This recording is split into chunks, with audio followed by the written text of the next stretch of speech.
There are some folk in Connemara, and at them I'll never mock, for they have seen a terrible beast, a beast, a beast, rise out of the loch.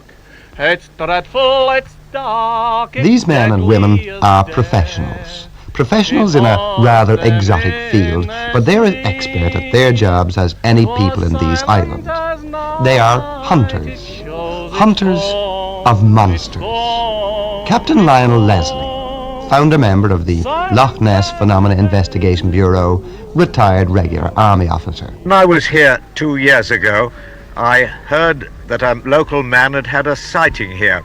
So I went to meet him with his brother, who had also been present, and he described how about 100 yards away from this lake, one day he saw an animal swimming in it.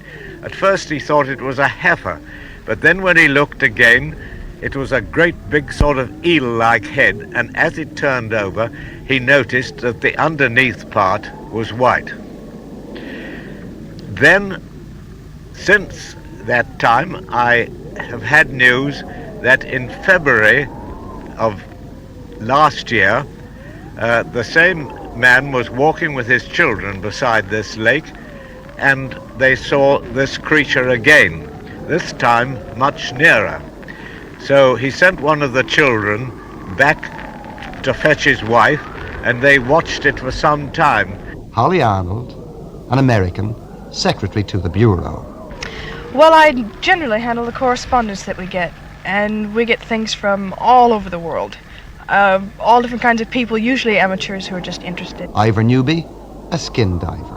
I haven't come in here to dive for fun. There's no fun diving here or at Loch Ness. It's purely on interest. Underwater one can see what the bottom looks like.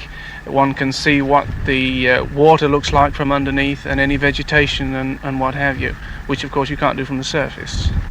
And Ted Holliday, author of the best-selling The Great Orme of Loch Ness, the latest in a long list of books about the age-old monster of that mysterious Scottish lake. I've been going up to Loch Ness now for 7 years, spending anything from 3 weeks to as much as 2 months up there, keeping observation on the loch with binoculars and camera, trying to get a good picture of this phenomena that everyone talks about.